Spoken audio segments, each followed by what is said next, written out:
Hi everyone, welcome back to another video from Crypto Basics.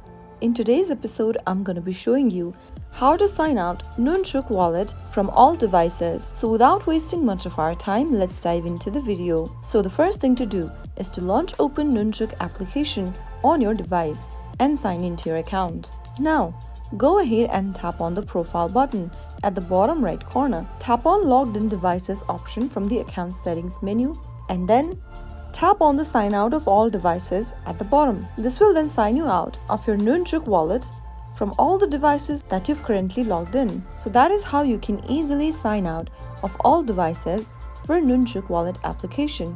If you found the video to be helpful, go ahead and give us a thumbs up. Don't forget to subscribe to our channel by hitting the subscribe button. Also press on the bell icon so that you'll never miss another upcoming upload from us. I will be back again in the next episode. Thank you for watching.